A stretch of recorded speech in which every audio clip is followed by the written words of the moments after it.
Boa noite, queridos irmãos. Pelo amor do Pai, que a paz deste amoroso Mestre Jesus esteja conosco, permaneça conosco, hoje e sempre. Estou tirando um monte de livros que eu vou ler em voz alta todos, até o fim.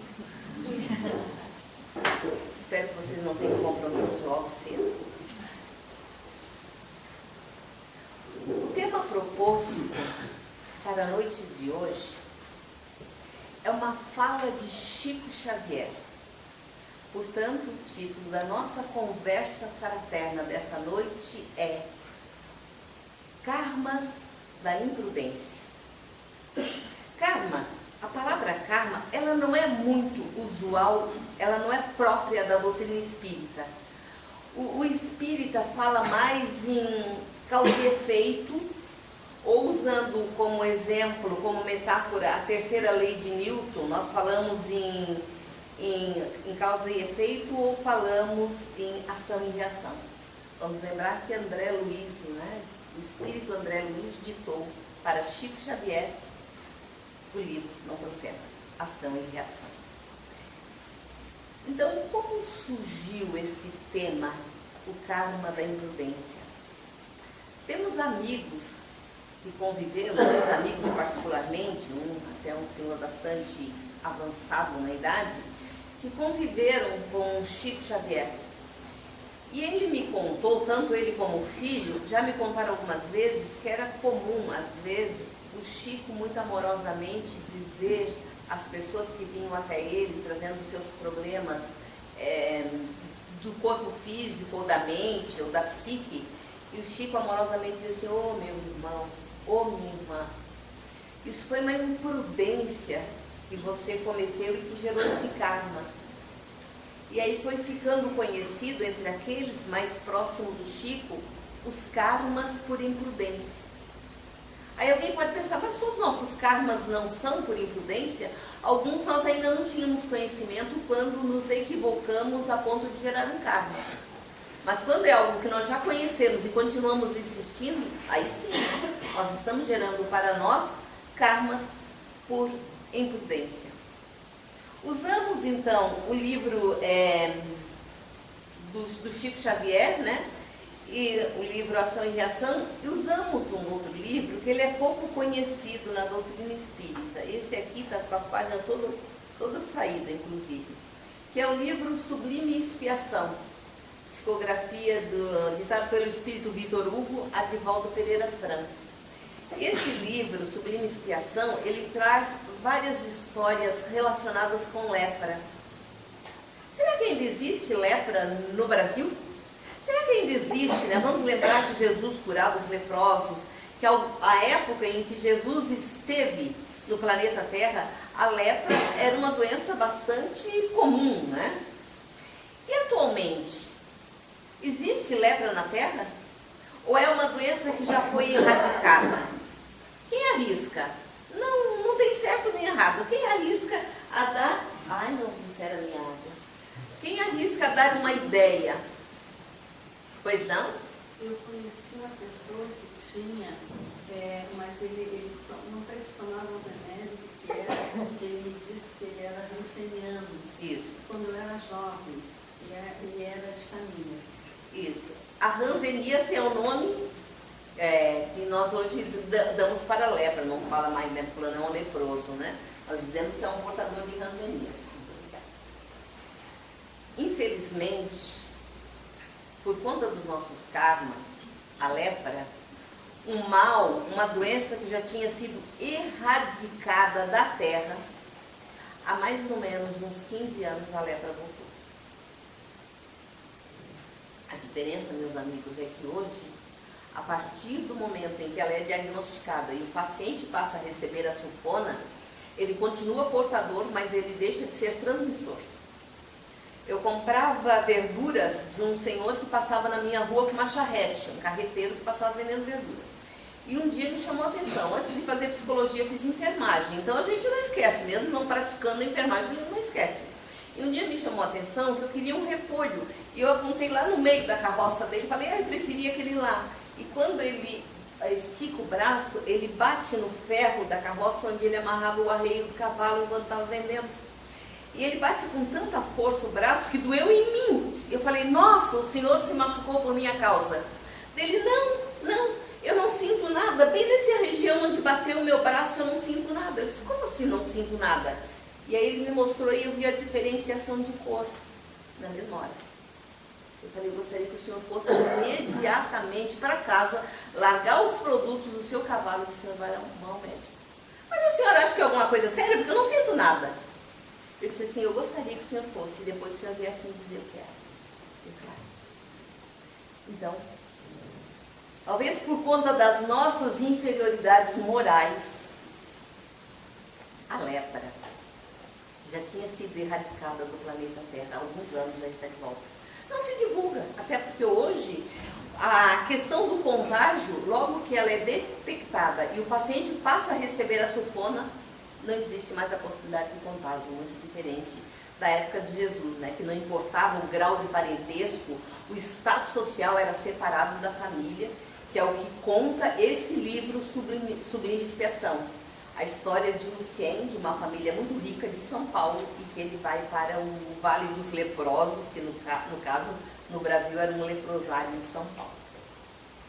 Então, os karmas individuais, como Lucien, o personagem do livro, que era amparado sempre que um certo orador espírita muito famoso, isso era na década de 40, ia a São Paulo e ia no leprosário visitar. O livro trata esse espírita famoso, orador famoso, com o nome de Armando. Particularmente, acho que é uma história a respeito da vida do Divaldo.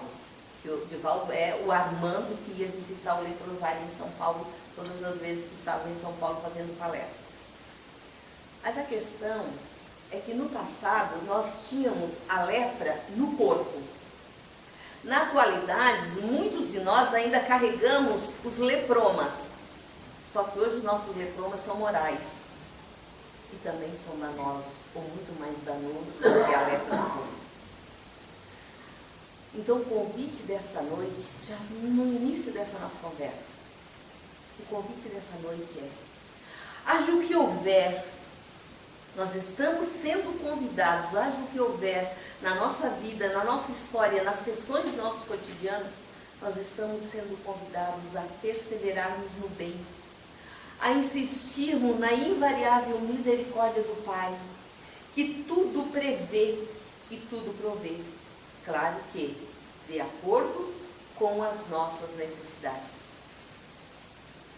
Então, queridos irmãos, nós paramos, enquanto estávamos estudando, pensando neste tema, o karma da imprudência, em personagens famosos para nós espíritas. Pensamos, por exemplo, no senador Públio Lentulus. Lembram? O livro Há 2000 anos, né? Um dos livros ditado a Chico Xavier. Ditado por quem? Por Emmanuel, o mentor espiritual do Chico, que só mais tarde Chico vai saber que Emmanuel era o próprio personagem do livro. O senador romano Públio Lentulus, que vai para a Palestina e os equívocos que ele, na posição de senador romano, acaba cometendo. Porque ele esteve com Jesus, um senador romano que é mandado por Tibério, o imperador, como um superintendente do Império Romano para a Palestina, justamente no momento em que Jesus estava caminhando pelas estradas poeirentas da Palestina.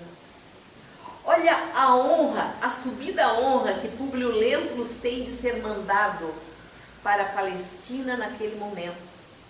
Vamos lembrar que ao chegar na Palestina, já durante a viagem, saindo de Roma, a família já tinha a impressão de que sua filha Flávia Lentulus, leiam o livro, é lindo, o livro há 2000 anos. A filha de um senador romano tinha sido atacada por lepra. E ao chegar na Palestina, a doença não só se intensificou, como finalmente o seu corpo abriu-se em chagas. E a pedido da sua esposa Lívia, Públio Lentulus, então, vai procurar Jesus no lago famoso de Genezaré, onde Jesus pregava ao entardecer. Quem é Públio Lentulus? Com que nome nós conhecemos Públio Lentulus na atualidade? Quem lembra? Quem é Públio Lentulus, esse senador romano que está lá no livro há 2000 anos, e nós conhecemos ele na atualidade com outro nome? Com o nome de Emmanuel, mentor espiritual do Chico. E a sua filha Flávia, a leprosa, o nosso Chico Xavier. Né? Hoje, né, na atualidade, nós conhecemos esse espírito com o nome de Chico Xavier. E a sua esposa Lívia, ao chegar na Galileia e conhecer Jesus, ela se apaixona pela doutrina, pelo roteiro que o Cristo veio trazer para a nossa autoiluminação. E ela pede ao marido, que não era um cristão, né? Ele era um romano e cultivava a tradição romana dos deuses. Ela pede ao marido que vá procurar Jesus e pedir que Jesus interceda pela saúde de sua filha. E ele vai, mas não chega lá onde estão os pobres, os miseráveis, que é quem realmente acompanhavam Jesus e procuravam Jesus. E aí ele senta num banco bem longe de onde estava a turba ouvindo Jesus e ele adormece. Convido-os nessa noite. Se você nunca leu, leia o livro há 2000 anos. E se já leu, releia. Porque ele adormece na interpretação dele e ele tem um sonho. Tudo na interpretação dele. Na verdade, ele foi parcialmente deslocado do corpo e ele fez uma viagem para o mundo espiritual, onde viu ele, numa encarnação anterior, ao chegar no mundo espiritual, ser conferido o seu crescimento moral perante aquela encarnação que tinha terminado. E um espírito que veio como um anjo e que ele percebeu que era sua esposa Lívia, lá, quando foi decretado que ele tinha que reencarnar de novo por conta de tantas coisas que ele tinha para dar conta na sua consciência, aquele anjo bom, fala dele no livro, então pede que possa reencarnar para estar com ele, para ajudá-lo. E quem lê o livro vai lembrar o que ele fez com a Lívia naquela encarnação. Muito bem.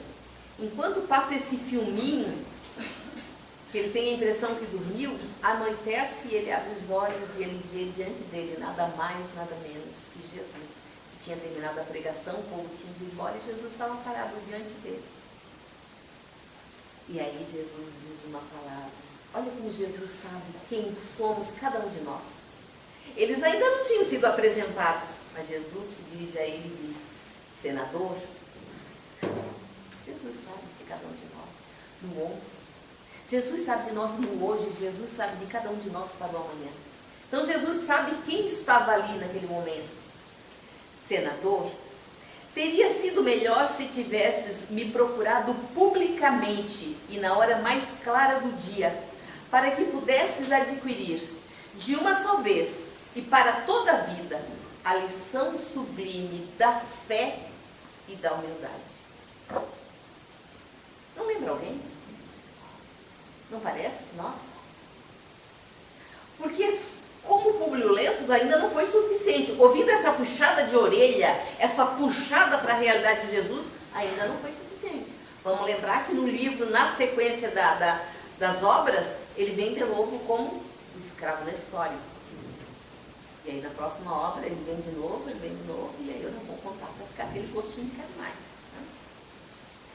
Então, nos faz pensar, se a garota vai para a Palestina com o corpo já começando a lepra, e lá naquele clima que é propício para a cura da lepra, o seu corpo se abre em chagas, vamos ficar pensando, né? Qual era o karma de Flávia Lentulus, que hoje nós conhecemos como nosso querido Chico Xavier? Por que, naquela encarnação, filha de um senador, o seu corpo se abre em chagas dos hetromas? Mas mais do que isso, nós sabemos que temos os nossos karmas individuais, temos os nossos karmas coletivos, enquanto grupo familiar, enquanto grupo numa mesma empresa, enquanto grupo formando uma nação. Então nós temos os nossos karmas, mas as nações também têm os seus karmas. Pense, a Palestina, os karmas que aquele lugar da terra tem consigo, porque foram lá que vieram os profetas que foram mortos, né? Foi lá que veio o governador espiritual da terra.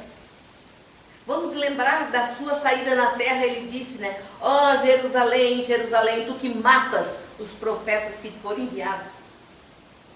O karma, essas regiões da terra guarda, né?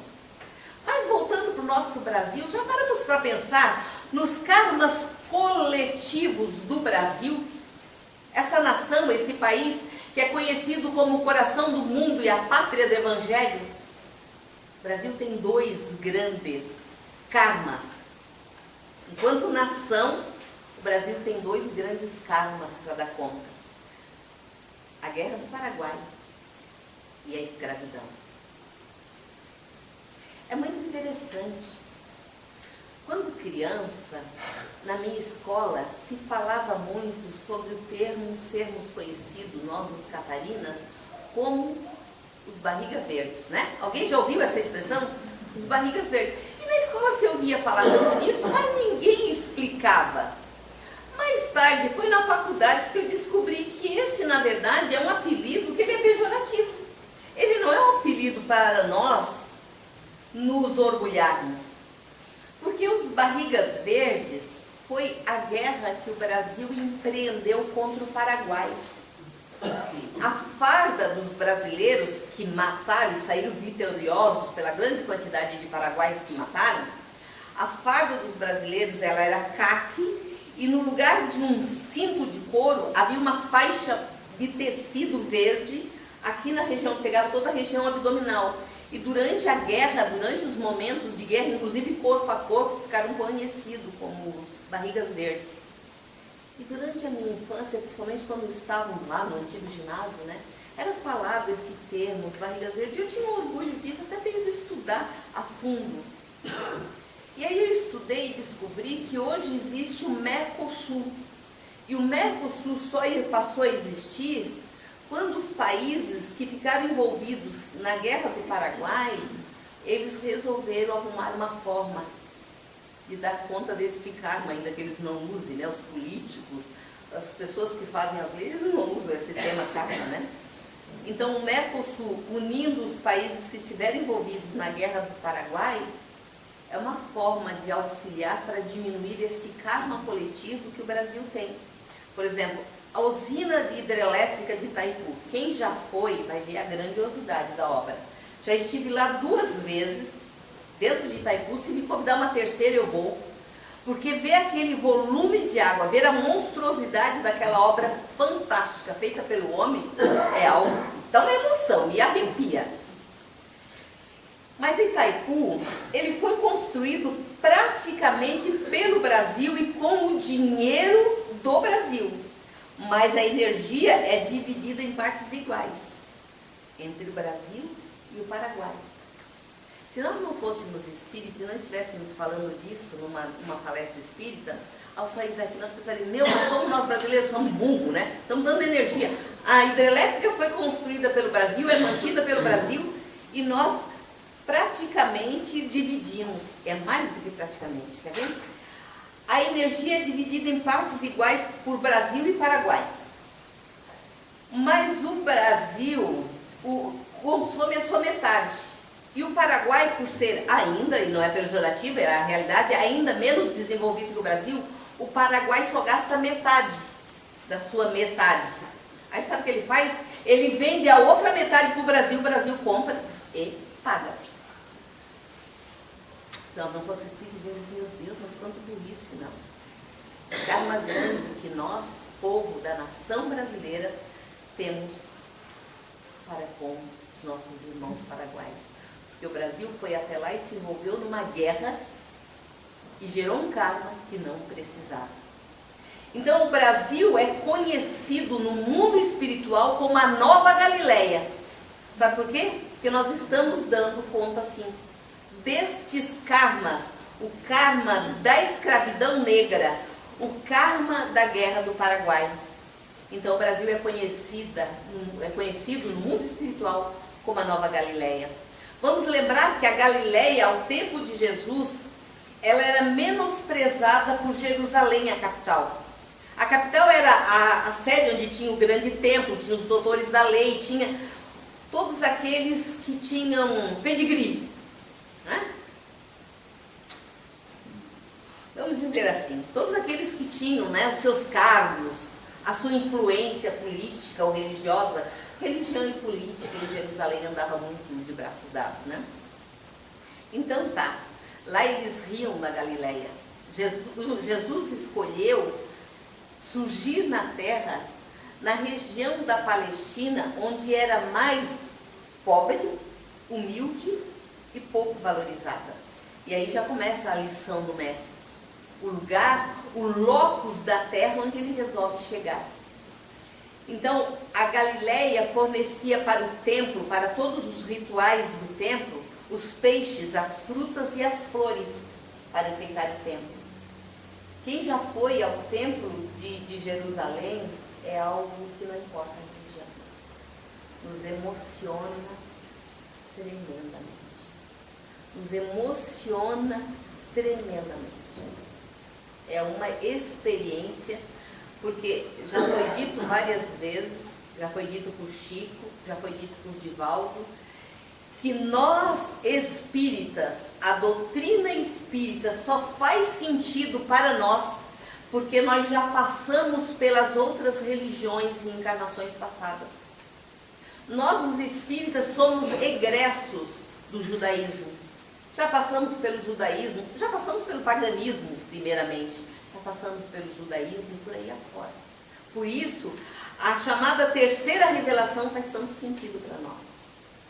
Então, a Galileia fornecia ao templo os peixes, as frutas, as flores para o templo chamado Templo de Salomão, né, que é o templo maior em Jerusalém.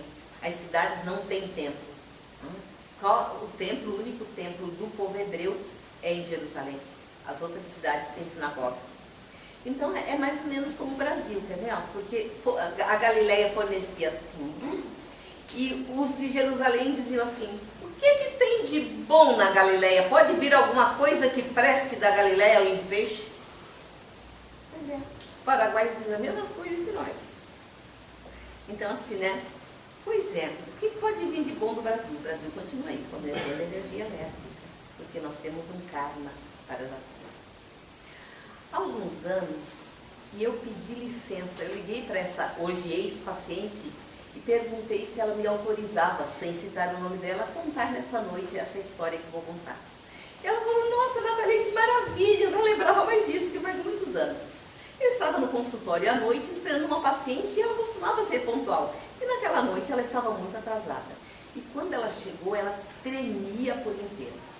Ela é uma arquiteta, estava vendo a mostra Casa Cor em Joinville, então ela tinha um stand na Casa Cor.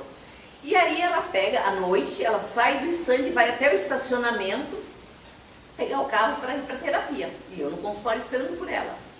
E quando ela está manobrando o carro para sair do estacionamento da Casa Cor, vem um homem, põe um revólver no rosto dela e fala assim: eu não quero a bolsa não, não quero nada. Ela estava cheia de joias, porque ela estava ali na Casa Cor como uma arquiteta que tinha stand na Casa Cor. Então ela estava muito bem vestida, cheia de joias. Ele falou, põe o cano da arma no rosto dela e falou assim: eu não quero a bolsa, eu não quero as joias, eu não quero nada. E também não quero levar a bolsa. Abre a bolsa devagar e eu só quero levar a carteira. Porque eu vim aqui essa noite só para levar o que é meu. Ela ousou olhar para ele, para ver para quem que eu devo, né? E soubemos que eu quero dele. E ela chegou no consultório, ela tremia por inteiro. Tanto que eu a acalmei e depois eu falei para ela: vamos deixar o seu carro aqui e eu vou levar você no meu carro até a delegacia, porque você precisa fazer um boletim de ocorrência, mas você não tem condição de ir até lá e você também não tem condição de ficar na terapia, então vamos fazer o que precisa ser feito. E eu liguei para ela para perguntar se essa noite eu podia contar. Ela falou: meu Deus, Natália, tu ainda lembra disso? Eu não lembrava mais. Porque foi muito interessante para mim como espírita.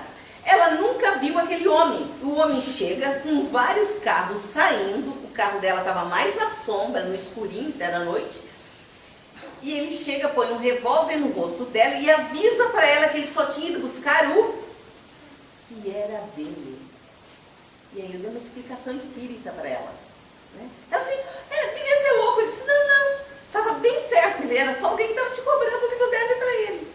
Ou nós, enquanto coletividade, devemos para ele. Mas ele escolheu na coletividade você. E eu começava a fazer a coisa leve para ela rir, porque ela estava muito tensa, muito nervosa.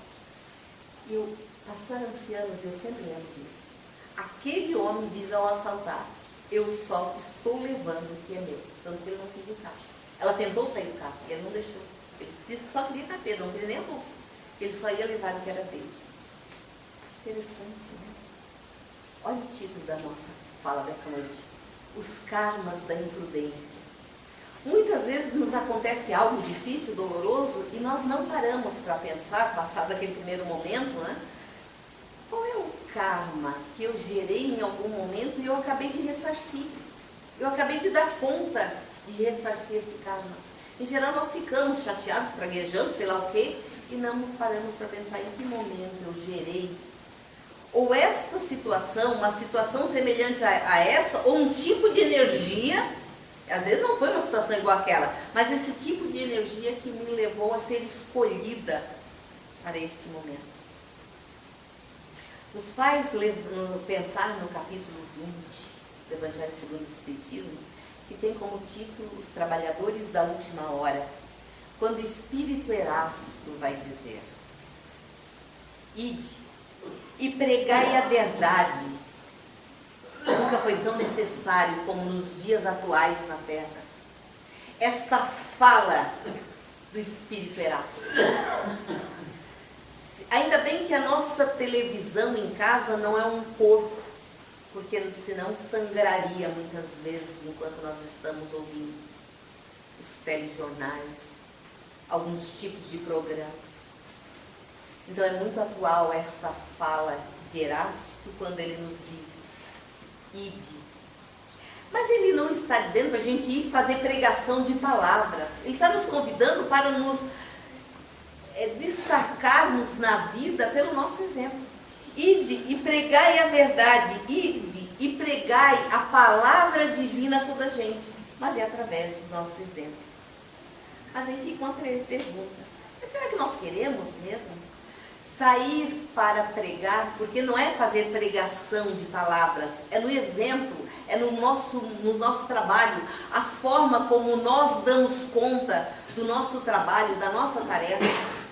Eu escuto tantas pessoas, já que eu trabalho com pessoas, eu trabalho com gente, eu escuto tantas pessoas dizendo assim: ai, Natália, eu queria tanto ganhar na loteria, eu queria tanto assim, porque eu queria fazer a caridade. Gente, Natália não está fazendo nada ainda. Paga até terapia uma vez por semana, que não é barato, né? Vamos combinar, né? Eu também vou no psicólogo quando preciso, sei que não é barato, né? E paga terapia, mas não auxilia ninguém. Então não é alguém tão pobre, mas não auxilia ninguém, não auxilia familiares, né? Pergunto isso na terapia, mas a pessoa está suspirando, dizendo que queria ganhar sozinho na loteria, porque aí vai começar a fazer caridade. Não é nada. A primeira coisa que vai fazer é se esconder, porque agora está milionário, né? Então, está na hora, e a vida está nos chamando, para nós fazermos um inventário no nosso mundo íntimo e perceber a quantidade de sombra e de luz, a quantidade de luz que já existe em nós e a quantidade de sombra que ainda reside em nós. Está na hora de nós fazermos este inventário. Há alguns anos eu estava em Florianópolis, estava esperando uma repartição abrir. Eu sou uma funcionária pública aposentada há poucos anos e na época ainda estava nativa. Enquanto eu estava esperando uma repartição pública abrir, eu parei para olhar a vitrine de uma livraria e vi um livro com um título. Eu falei: mais tarde, quando essa livraria abrir, antes de voltar para Joinville, eu venho especialmente para comprar o livro. Eu não tinha a menor ideia do que tratava, mas eu comprei o livro pelo título. O título é Ostra Feliz não produz pérola. Nossa, que coisa interessante. E o livro é o tempo inteiro um convite para nós fazermos dos nossos problemas, das nossas crises, das nossas dores, escadas de ascensão. Tanto que eu não sabia, eu só soube naquele momento em que passei a ler o livro, que a pérola, tão cara e tão famosa, ela é produzida a partir de um minúsculo grão de areia. Por isso que o título do livro é Ostra Feliz Não Produz Pedra. Porque entra um grão de areia no interior da concha, e como a ostra é um molusco muito mole, esse grão de areia se infiltra na ostra, no molusco, e passa a feri-lo, e passa a machucá-lo, ele passa a sofrer. Isso faz com que ele comece a produzir uma substância para encapsular aquele grão de areia para deixar de machucá-lo. E ele vai produzindo, ele vai encapsulando, ele vai produzindo, ele vai encapsulando. O tempo passa. E aquela dor, e o trabalho que ele faz para encapsular aquele grão que fazia dor, transforma no que hoje nós conhecemos como pérola. E aí fez todo sentido, quando passei a ler, o título do livro. Ostra Feliz não vai produzir pérola, você não está machucando, né? Então, quantas vezes é preciso nós sermos empurrados, né, pela professora dor, era assim que Chico Xavier chamava, a professora dor, para nós darmos conta dos nossos karmas, de solucionar as nossas dores. Então, da mesma forma que falamos dos dois karmas coletivos do Brasil, nós temos também os karmas coletivos, por exemplo, do continente europeu, que é um continente muito mais antigo e muito mais velho, né? E muitos de nós que estamos reencarnados no Brasil, que é chamado de coração do mundo e pátria do Evangelho, muitos de nós somos egressos do continente europeu. Por isso a gente diz, eu queria tanto viajar para a Europa, eu queria tanto morar na Europa. Na verdade é saudade do lugar onde já vivemos. Então nós somos muitos daqueles que temos karmas por termos participado de alguma forma. Lembram das cruzadas, né? Saíam da Europa, iam lá na Palestina matar aqueles que não pensavam, não acreditavam como nós. Vamos lembrar que as cruzadas, todas as cruzadas, duraram desde o ano 1095 até o ano de 1291. Mais de 2 séculos.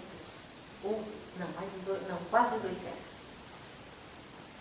Onde saía-se da Europa para ir matar em nome de Deus. Quando Jesus deu o exemplo de entregar-se amorosamente para a crucificação e não matou e nem apontou o dedo para ninguém. Então nós temos esses karmas para dar conta. Mas dar conta através da dor? Não. Nós estamos sendo convidados para ser o sal da terra. Nós não precisamos resgatar por dor, por sofrimento. Estamos sendo convidados para ser como sal. Qual é a função do sal?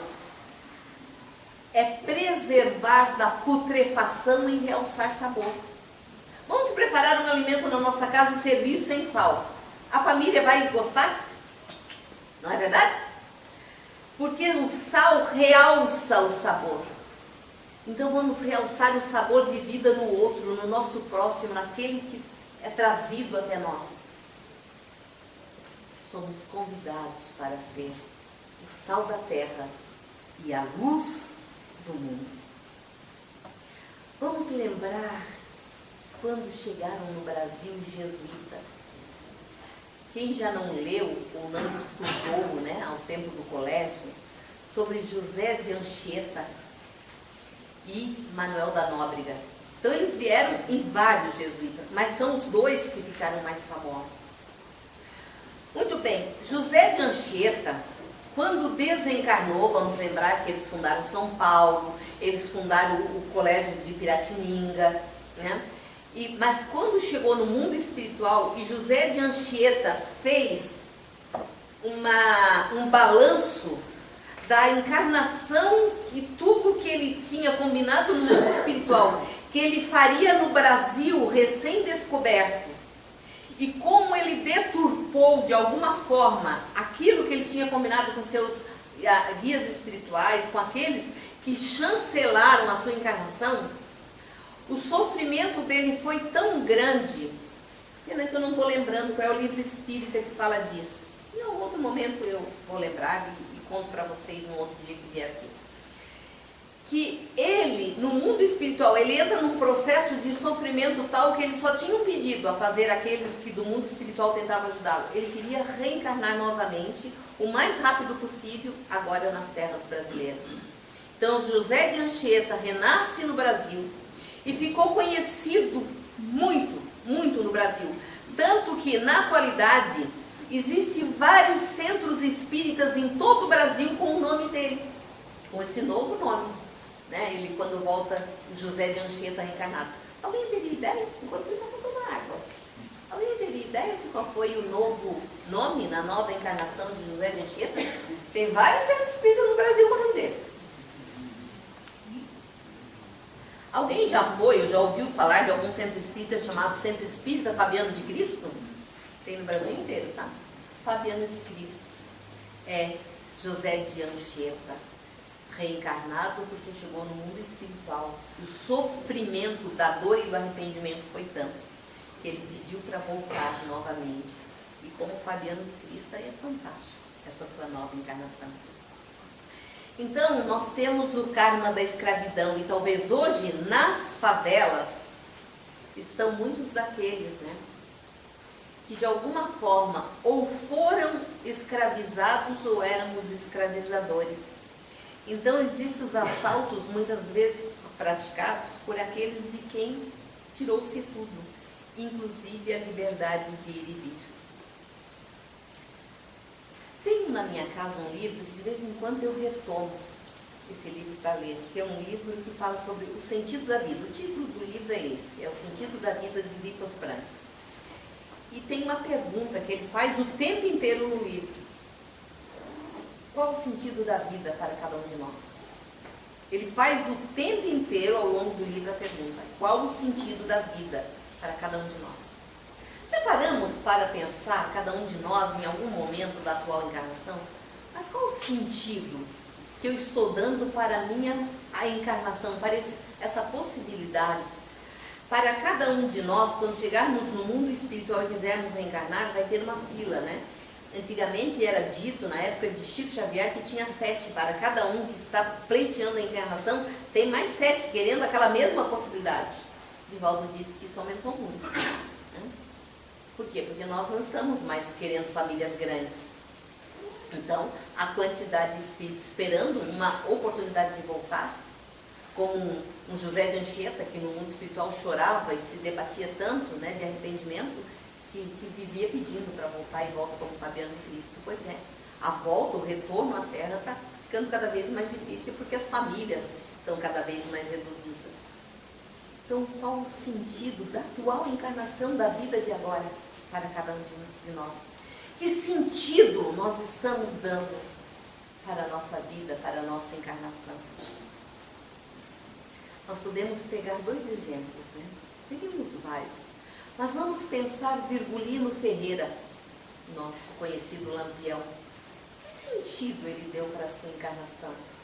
Ou nós podemos pegar a doutora Zilda Arnes, que é alguém mais recente na nossa vida, Que sentido aquela mulher rica, nós sabemos que a família Arnes de São Paulo é rica, que tem lá o cardeal, eles são uma família paulistana bastante rica. Olha o que ela fez. Ela vai para o outro lado da terra para cuidar de crianças. Ela criou aquela balança que é usada também no Nordeste brasileiro, onde não precisa um pêndulo, nada, Os próprios pais erguem a balança, colocam a criança para acompanhar o desenvolvimento nutricional da criança. Foi uma criação dela. E ela morre, naquela tragédia que houve no tsunami. Então, os tempos são chegados em que a Terra deixará de ser um mundo de expiações e de provas para ser um mundo regenerado. Aí fica uma pergunta, Será que nós conseguimos ir com ela? Será que nós já temos condição energética, vibratória, para irmos com a terra para a regeneração? Ou nós ainda somos espíritos de mundos de expiações e prova? Então fica um convite que a partir de hoje, aonde formos, por onde nós andarmos, que sejamos semeadores de paz, que sejamos semeadores de esperança. Não vamos sair contando tragédias, não vamos sair contando coisas dolorosas, a não ser que isso vá dar um exemplo positivo de vida. Do contrário, vamos cuidar. Que quando nós abrirmos entreabrirmos os nossos lábios, que seja para dele sair palavras de esperança, porque o mundo está muito carente de esperança. Trabalho na saúde. Eu nunca vi tanta tentativa de suicídio entre crianças como na atualidade. Sabia? Porque está se falando muito de suicídio, inclusive no Brasil, né? Brasil, que não estava antes nas estatísticas da ONU, agora está. O coração do mundo e a pátria do Evangelho está nos primeiros lugares da preocupação da ONU com a causa do suicídio no mundo. E o que é mais apavorante é que não se falava muito de suicídio nessa faixa de idade da infância. O que está acontecendo conosco. Então, que a partir de hoje, sejamos semeadores de palavras de paz. O nosso Divaldo é conhecido lá fora como um semeador de estrelas. Olha que título lindo, ele não criou isso, ele recebeu esse título no exterior. Então que sejamos semeadores de esperança. Vamos lembrar das parábolas que Jesus contava quando ele disse àqueles que ouviam, e o semeador, ele não diz no texto original, e um semeador, não, ele fala, e o semeador saiu a semear. Olha que coisa linda, e o semeador saiu a semear. Ele não conta qual era a semente. Vamos escolher a nossa semente. Que semente nós vamos ser semeadores a partir de hoje? Kardec, toda a sua obra, ela é pautada na tríade trabalho, entendendo que trabalho é o autotrabalho de desenvolvimento íntimo e o trabalho para o lado de fora. Solidariedade. Será que nós temos sido solidários? E tolerância. Qual é o nosso grau de tolerância, de paciência? Temos parado para fazer esta aferição nas nossas vidas? Dizem os especialistas que um sopro de reforma não está acontecendo apenas no mundo, no planeta Terra. Os especialistas dizem que há um sopro de reforma se anunciando também na psique humana. Aí eu pergunto, faz sentido? Os especialistas, os estudiosos da psique humana, dizem que um sopro de reforma se anuncia no íntimo da criatura humana, na psique humana. Faz sentido? Para quem faz sentido? Quero dizer uma coisa, vai fazer sentido dependendo de onde nós estamos focando o nosso olhar. Se eu foco o meu olhar só nas tragédias, só nas coisas dolorosas, essa fala dos especialistas em comportamento humano que dizem que um sopro de reforma já se evidencia na psique do ser humano, num desenvolvimento maior do intelecto moral. Se eu só focalizo no negativo, eu não vou entender isso, não vou concordar com isso. Então é preciso também nós pararmos para fazer essa aferição, né? Aonde eu focalizo o meu pensamento? Aonde eu sintonizo a minha energia? Pois que na Terra nós somos peregrinos, caminheiros, caminhantes, em busca da transcendência. Nós, os que temos para dar conta no nosso mundo íntimo dos karmas, como o da Inquisição e de tantas outras coisas que já falamos nessa noite? Não. Antes de julgar, nós teremos que pensar muito na fala de Jesus. Atire a primeira pedra, aquele que ainda não tenha se equivocado. Hoje ele diria, né? Atire a primeira pedra aquele que ainda não tenha um karma de imprudência. Atire a primeira pedra aquele que ainda não cometeu um equívoco, uma imprudência. Então, nós que desenvolvemos os karmas na nossa caminhada evolutiva, porque na verdade somos ainda crianças espirituais, temos nesse momento grave. Nós estamos vivendo um momento grave do planeta Terra. Existem países que estão pedindo socorro na ONU por conta da tragédia do suicídio nas suas nações. Nunca imaginei que eu iria atender pais que vieram para trabalhar o sentimento de culpa por filho de 8 anos ter ingerido veneno enquanto os pais estavam no trabalho, acreditando que ele estava na escola. E ele saiu da sala de aula e o professor não viu. Ninguém viu. Nunca imaginei que eu veria situações como essa. Olha, meus amigos, eu trabalhei 26 anos na saúde pública de Joinville, em hospitais públicos de Joinville. Eu não imaginei que eu veria a essas alturas tragédias tão dolorosas como quem trabalha na saúde, né? Tem aí, impactando a vida e ao mesmo tempo me chamando, né, para observar melhor. Qual o karma de imprudência de um Paulo de Tarso? Lembram lá do livro? Como é o nome do livro mesmo? Paulo Estevam. Chico Xavier dizia para os amigos que dos livros todos que ele recebeu mediunicamente, Paulo Estevam era o livro mais lindo que ele tinha recebido. Eu sou suspeita para falar, eu já disse várias vezes nessa tribuna, né? Eu já vim a essa tribuna para falar especificamente, né? Para fazer uma sinopse do livro Paulo Estevam. Eu sou apaixonada pelo livro Paulo Estevam. Qual o karma de imprudência de Paulo de Tarso, hoje conhecido na Igreja Católica como São Paulo? Já paramos para pensar? Aí a sua noiva, para quem conhece o livro, Abigail, desencarna. E ele consegue ver ela. Ele é desdobrado parcialmente enquanto dorme. E é levado para o mundo espiritual e vê a noiva resplandecente. E ele, em vez de, naquele momento, ser grato à vida, ele começa a se queixar.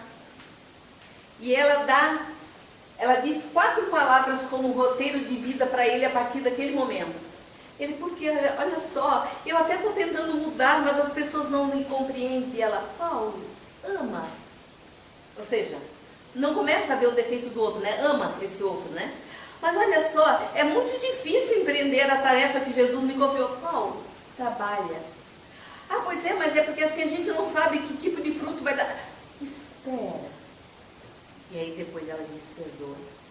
Ela, nessas 4 palavras, ela dá para Paulo de Tarso, o doutor da lei, agora arrependido e tentando começar, né, sair do seu karma de imprudência.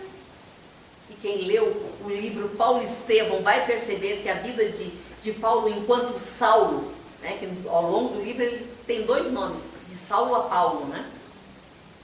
Foi uma vida de karmas de imprudência, enquanto era Saulo, o doutor da lei, orgulhoso, né, da raça hebraica, para depois o Paulo cristão. Então ela diz 4 palavras que ela dá um roteiro para a vida dele. Ama, trabalha, espera, tem esperança, né? O espera aí tem esperança, porque nós plantamos, mas nós não colhemos no mesmo dia. Uma vez o meu pai plantou amendoim, botou eu e meu irmão, ele fazia as covinhas e botava eu e meu irmão para ir atrás, botando 4 grãozinhos. Aí ele botava 4 grãozinhos, outro pezinho jogava na terra. E no outro dia o meu pai foi trabalhar, a gente, por peraltice criança, nós fomos lá, abrimos cova por cova e cada um comeu 1 grão. Não tinha amendoim em casa. E a gente tinha botado 4 grãozinhos. E às vezes a gente comia comia um cada um, e às vezes a gente até comia mais de um. E aí um dia meu pai sentado, tinha um terraço na minha casa, ele ficou sentadinho e falou para minha mãe, eu não sei o que houve. Eu plantei com tanto carinho, o amendoim não deu nada. Meu irmão e eu só nos olhamos assim, mas a gente ficou meio culpado, porque ele falou que tinha plantado com carinho. A gente também foi lá no outro dia tirar a terra com carinho, né? Mas é coisa de criança. Então vá. Ela dá um roteiro, ama, trabalha, espera e perdoa. Qual o karma de imprudência do irmão Jacó? Vamos lembrar, irmão Jacó? Frederico Figner, um empresário que é quem inclusive cria o Parque Gráfico na Federação Espírita Brasileira. Quem não percebeu e não sabe de Frederico Figner, ou o karma de imprudência dele, eu convido para ler o livro Voltei. Lá ele usa um pseudônimo. O pseudônimo dele no livro é o Irmão Jacó, o livro Voltei. O livro Voltei é para nós lermos mais uma vez ao longo da encarnação. Porque é alguém daqui do Brasil, alguém que esteve próximo de nós, contando o que ele imaginava que ele era e o que ele descobriu que era quando chega no mundo espiritual. Frederico Figner, um espírita, quando a FEB, a Federação Espírita Brasileira, era no Rio, ele que formou inclusive o Parque Gráfico da Federação Espírita Brasileira. E aí qual foi o karma de imprudência que ele vai se dar conta quando chega no mundo espiritual? Quando as pessoas iam a Chico Xavier e tentavam abraçá-lo, beijá-lo, queriam estar todo mundo muito perto dele, né? As pessoas diziam assim, Chico, como o povo te ama. Chico nunca caiu nessa conversa. Ele dizia que não, meu irmão, não é comigo. Nós estamos com saudade de Jesus. Então ele sempre, aqueles beijos e aqueles abraços que ele também retribuía, ele colocava tudo à conta de Jesus, né? Porque ele dizia que não era com ele para ele, é que nós estamos com saudade de Jesus. Perguntaram também ao Chico Xavier uma vez se o espiritismo, se a doutrina espírita no futuro seria a religião da Terra, se a doutrina espírita seria a religião do futuro. E ele disse que não para o repórter. E o repórter falou, não, Chico, não, meu irmão. A religião do futuro será a fraternidade. E aí, será que nós já estamos prontos para esta religião chamada exercício? Quando formos fraternos, ele estava dizendo que não precisará uma religião. Quando nós finalmente tiver desenvolvido em nós a fraternidade. Então nós estamos, queridos irmãos, num planeta de expiações e de provas, fadado à regeneração. Se planeta está fadado à regeneração, ou seja, está fadado, né? Tem isso como meta, também nós somos seres criados por Deus, portanto nós somos luz. Também nós estamos fadados a sermos espíritos de primeira grandeza. Quando deixarmos de ver as chamadas questões do cotidiano da vida como problemas, tudo é um problema, nós estamos fazendo do ato de viver o que a medicina está chamando de catastrofização da vida. Até a palavra é difícil. Catastrofização da vida. Porque coisas que antes os nossos pais, os nossos avós lidavam como coisas corriqueiras do cotidiano, para nós tudo é catástrofe. Por isso as crianças estão fazendo tentativa de suicídio. Por isso o nosso pré-adolescente, o nosso adolescente está com medo de chegar à idade adulta. Então nós estamos vendo homens já de barba na cara ainda agindo na vida e na sociedade, no meio familiar, como garoto. Robert e eu vínhamos no carro conversando e o Robert estava contando de um amigo que o filho ainda está se comportando como adolescente, não é mais. Mas não é só naquela família e naquela casa. Isso está um tanto generalizado na Terra. Porque nós estamos, em vez de crescermos em maturidade emocional, nós estamos vendo tudo como catástrofe. Queridos irmãos, o tempo avança e precisamos Só relembrar. O tempo da dúvida, se somos mesmo filho de Deus, se somos mesmo herdeiro da luz, da paz, esse tempo da dúvida já passou, já terminou. Na atualidade, nós sabemos que na linguagem sempre nova e repassada de esperança, o Espiritismo é, sem mais sombra de dúvida, o Consolador que há 2000 anos Jesus prometeu. Estavam os 12 apóstolos na chamada última ceia. 9 estavam discutindo cargos. Porque Jesus dizia que tinha vindo fundar um reino. E eles acreditavam que era um reino na terra. Então, 9 na última ceia estavam discutindo cargos. Um tinha saído para ir vender Jesus. E 2 deles, apenas 2 deles, sentiram que aquela ceia tinha um tom de despedida nas palavras do Mestre. E aí eles perguntaram: Senhor, para onde tu vais? Nós podemos ir? E o Mestre diz: aqueles 2 homens, Felipe e Tiago. Felipe e Tiago, na última ceia, são a representação de nós. Porque eles vão perguntar para Jesus se havia uma possibilidade de eles irem para onde ele estava, no tom de despedida daquela conversa da ceia, dizendo que ia. E aí Jesus deixou a fórmula, dizendo a Tiago e a Felipe, nessa noite, dizendo a cada um de nós. E é com essa fala do Mestre que nós encerramos: se me amais, guardai os meus mandamentos, e eu rogarei ao Pai, e Ele vos enviará um outro Consolador, o Espírito de verdade, que ficará convosco e habitará com nós. Hoje nós sabemos, quando nós falamos de doutrina espírita, estamos falando do Consolador que o Cristo nos prometeu. Uma boa noite, queridos irmãos, e muita paz.